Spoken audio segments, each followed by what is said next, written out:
દેશમાં આઝાદીના અમૃત મહોત્સવ વચ્ચે વડાપ્રધાન નરેન્દ્ર મોદીએ 76મા સ્વતંત્રતા દિવસની ઉજવણી કરી। વડાપ્રધાન નરેન્દ્ર મોદીએ સતત 9મી વખત લાલ કિલ્લાના પ્રાચીરથી રાષ્ટ્રધ્વજ ફરકાવીને તિરંગાને સલામી આપી હતી। વડાપ્રધાન નરેન્દ્ર મોદીએ સંબોધનમાં દેશવાસીઓને આઝાદીના અમૃત મહોત્સવની શુભકામનાઓ પાઠવી। નવા સંકલ્પ અને સામર્થ્ય સાથે કદમ વધારવાનો શુભ અવસર છે। લાલ કિલ્લા પરથી ભાષણ આપતા પીએમ મોદીએ મહાન સ્વાતંત્ર્ય સેનાની વીર સાવરકરને યાદ કર્યા। આ સાથે તેમણે નેતાજી સુભાષચંદ્ર બોઝને પણ યાદ કર્યા। તેમણે નેતાજી ઉપરાંત ભીમરાવ આંબેડકરને પણ યાદ કર્યા અને તેમણે કહ્યું કે છેલ્લા માણસને સફળ બનાવવાના પ્રયાસો ચાલુ છે। દેશે 75 વર્ષમાં મહેનત બતાવી છે। દેશ પૂરી તાકાત સાથે આગળ વધી રહ્યો છે।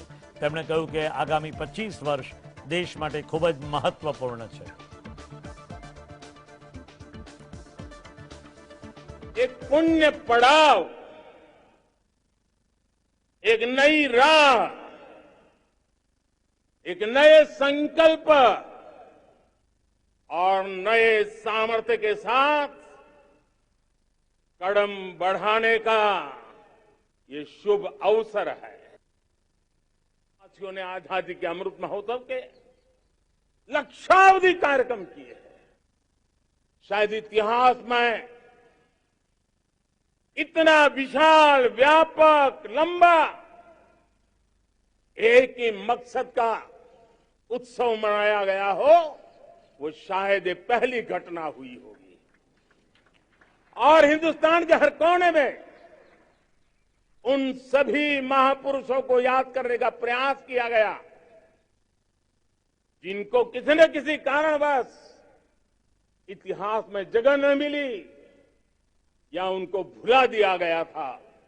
आज देश ने खोज करके हर कोने में ऐसे वीरों को, महापुरुषों को, त्यागियों को, बलिदानियों को, सत्याग्रहियों को याद किया, नमन किया। પીએમ મોદીએ લાલ કિલ્લા પરથી સતત 9મી વખત તિરંગો ફરકાવ્યો। તેમણે સતત 83 મિનિટ સુધી ભાષણ કર્યું। પીએમ મોદીએ લાંબુ ભાષણ આપ્યું અને સોશિયલ મીડિયા ઉપર ચર્ચાનો વિષય બન્યું। જો કે એવું નથી કે આ પીએમ મોદીનું લાંબામાં લાંબુ ભાષણ છે। આ પહેલા 21માં 15 ઓગસ્ટે તેમનું ભાષણ 88 મિનિટનું હતું। 2014માં જ્યારે તેઓ પહેલી વખત પીએમ બન્યા અને લાલ કિલ્લા પરથી ભાષણ કર્યું ત્યારે તેમનો સમયગાળો 64 મિનિટનો હતો। પીએમ મોદીએ 2015માં 86 મિનિટનું ભાષણ આપીને દેશના પહેલા વડાપ્રધાન જવાહરલાલ નહેરુનો રેકોર્ડ તોડ્યો હતો। નહેરુએ 1947માં 72 મિનિટનું ભાષણ આપ્યું હતું। पिछले 3 दिन से जिस प्रकार से तिरंगे झंडे को लेकर के, तिरंगा की यात्रा लेकर के देश चल पड़ा है। बड़े बड़े सोशल साइंस के एक्सपर्ट्स ये भी शायद कल्पना नहीं कर सकते कि मेरे भीतर के अंदर कितने, मेरे देश के भीतर कितना बड़ा सामर्थ्य है, एक तिरंगे झंडे ने दिखा दिया है। ये पुनर्चेतना, पुनर्जागरण का पल है। ये लोग समझ नहीं पाए हैं। जब देश जनता कर्फ्यू के लिए हिंदुस्तान का हर कोना निकल पड़ता है, तब उस चेतना की अनुभूति है। जब देश ताली थाली बजा करके कोरोना वॉरियर के साथ कंधे से कंधा मिला करके खड़ा हो जाता है, तब चेतना की अनुभूति होती है। जब दिया जला करके कोरोना वॉरियर की शुभकामना देने के लिए देश निकल पड़ता है, तब उस चेतना की अनुभूति होती है।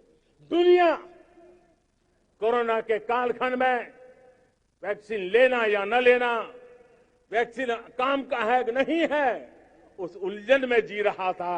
उस समय मेरे देश के गांव गरीब भी 200 करोड़ डोज दुनिया को चौंका देने वाला काम करके दिखा देते हैं। यही चेतना है, यही सामर्थ्य है।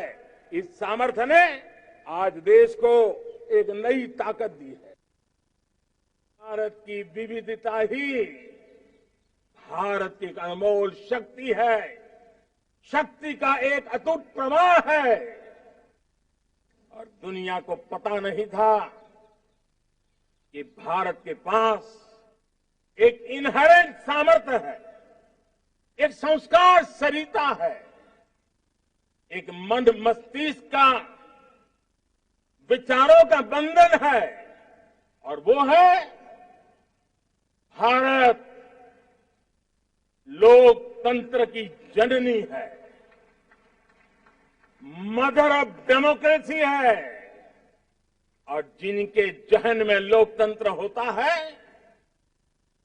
वे जब संकल्प करके चल पड़ते हैं, वो सामर्थ्य दुनिया की बड़ी बड़ी सल्तनतों के लिए भी संकट का काल लेकर के आती है। ये मदर ऑफ डेमोक्रेसी, ये लोकतंत्र की जननी हमारे भारत ने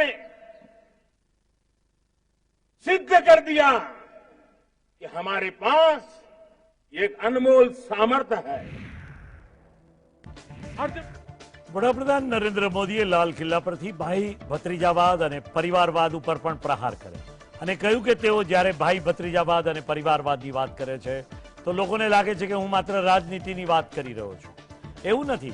દુર્ભાગ્યવશ રાજકારણ ક્ષેત્રની બુરાઈએ હિન્દુસ્તાનની દરેક સંસ્થામાં પરિવારવાદને પોષિત કરી દીધો છે. और जब मैं भाई भतीजावाद परिवारवाद की बात करता हूं तो लोगों को लगता है मैं सिर्फ राजनीतिक क्षेत्र की बात करता हूं. जी नहीं. दुर्भाग्य से राजनीतिक क्षेत्र की उस बुराई ने हिंदुस्तान की हर संस्थाओं में परिवारवाद को पोषित कर दिया है. परिवारवाद हमारी अनेक संस्थाओं को अपने में लपेटे हुए है और इसके कारण मेरे देश की टैलेंट को नुकसान होता है, मेरे देश के सामर्थ्य को नुकसान होता है.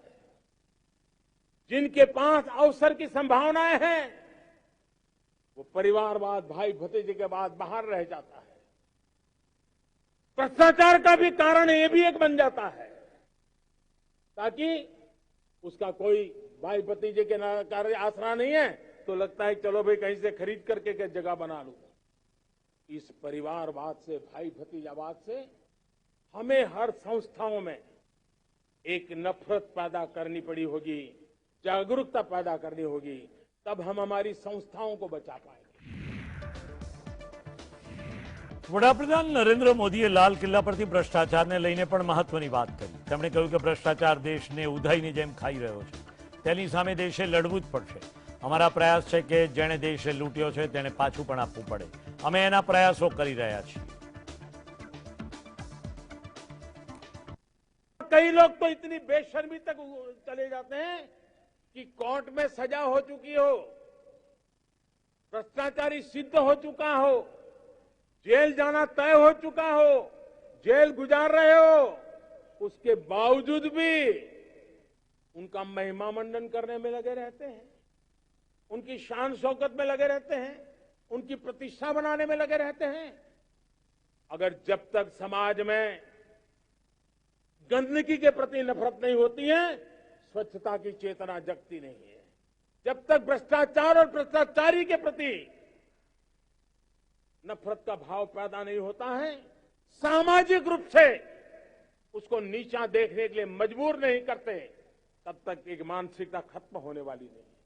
और इसलिए भ्रष्टाचार के प्रति भी और भ्रष्टाचारियों के प्रति भी हमें बहुत जागरूक होने की जरूरत है.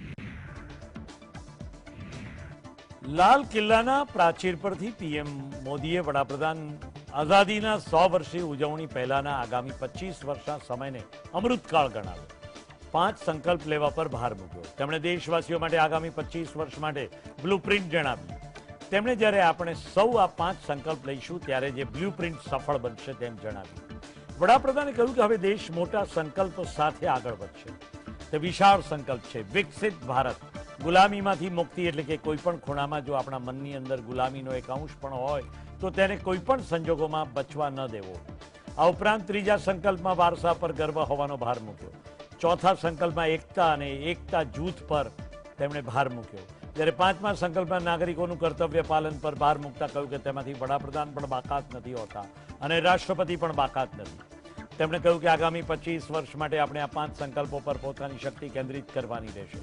આ 5 સંકલ્પો સાથે 2047ના વર્ષમાં જ્યારે આઝાદીના 100 વર્ષ પૂરા થશે ત્યારે આઝાદીના દીવાનાઓના સપના પૂરા કરવાની જવાબદારી સાથે આગળ વધવાનું રહેશે.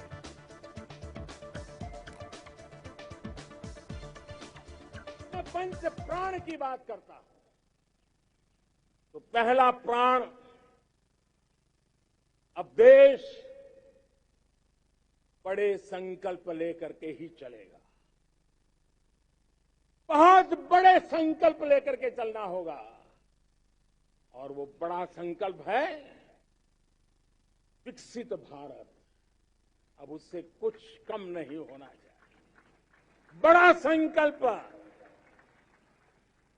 दूसरा प्राण है किसी भी कोने में हमारे मन के भीतर, हमारे आदतों के भीतर गुलामी का एक भी अंश अगर भी अभी भी है तो उसको किसी भी हालत में बचने नहीं देना। अब 100%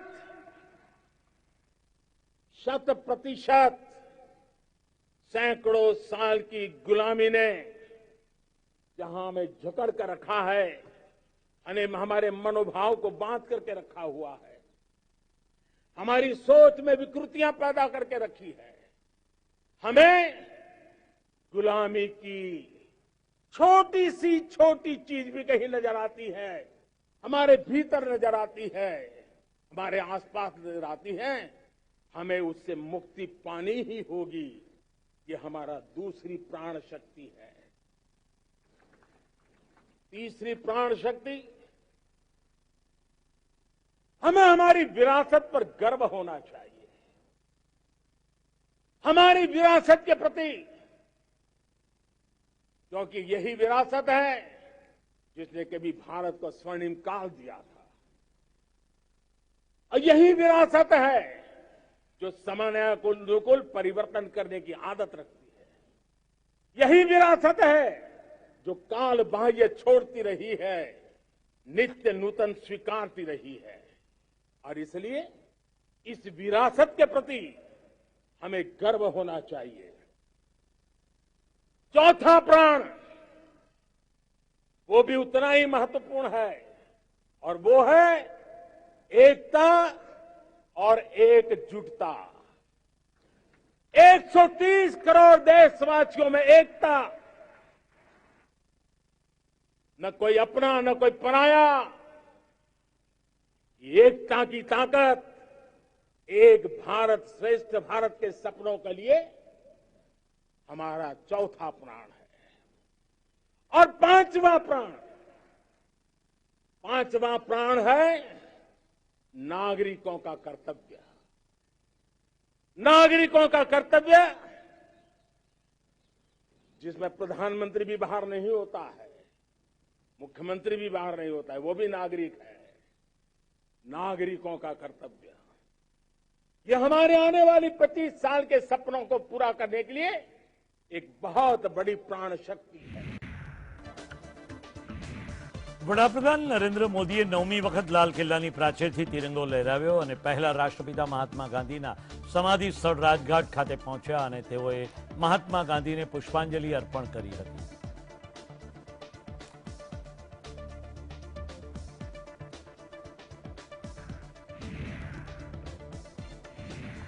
આઝાદીના 75 વર્ષ પૂર્ણ થવા પર સ્વતંત્રતા દિવસને અમૃત મહોત્સવ તરીકે ઉજવવામાં આવી રહ્યો છે।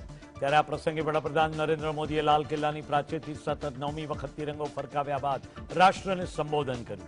સંબોધન દરમિયાન વડાપ્રધાને જણાવ્યું કે લાલ બહાદુર શાસ્ત્રીએ જય જવાન જય કિસાનનો નારો આપ્યો અને અટલ બિહારી વાજપેયીએ તેમાં જય વિજ્ઞાન ઉમેર્યું।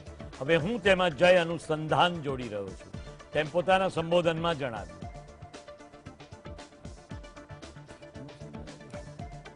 बार बार लाल बहादुर शास्त्री जी को याद करते हैं। जय जवान जय किसान का उनका मंत्र आज भी देश के लिए प्रेरणा है। बाद में अटल बिहारी वाजपेयी जी ने जय विज्ञान कह करके उसमें एक कड़ी जोड़ दी थी और देश ने उसको प्राथमिकता दी थी। लेकिन अब अमृतकाल के लिए एक और अनिवार्यता है और वो है जय अनुसंधान।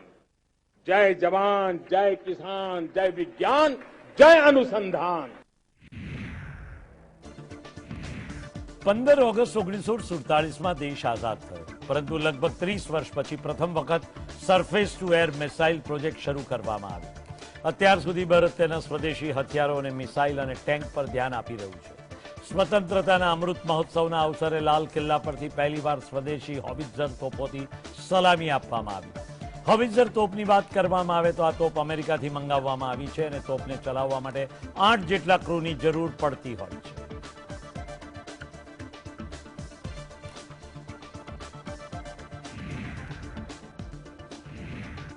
સમગ્ર દેશ સ્વતંત્રતા પર્વ પર દેશભક્તિના રંગે રંગાયેલો છે, ત્યારે જમ્મુ કાશ્મીરના શ્રીનગરના લાલ ચોક ખાતે પણ તિરંગો લહેરાયો. હાથમાં તિરંગા સાથે નવયુવાનોએ દેશભક્તિનો ઉત્સાહ દર્શાવ્યો. તો એક યુવાન સમગ્ર શરીર પર તિરંગાના 3 રંગ લગાવીને ઝંડો લહેરાવી દેશદાજ દર્શાવવાનો પ્રયાસ કરી રહ્યો હતો.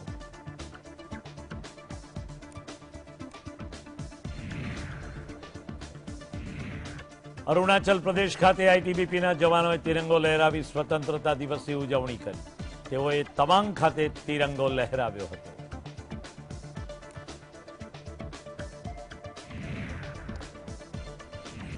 દેશના સંરક્ષણ પ્રધાન રાજનાથસિંહે સ્વતંત્રતા દિવસ પર તિરંગાને સલામી આપીને તેઓએ પોતાના નિવાસસ્થાનેથી તિરંગો લહેરાવ્યો હતો.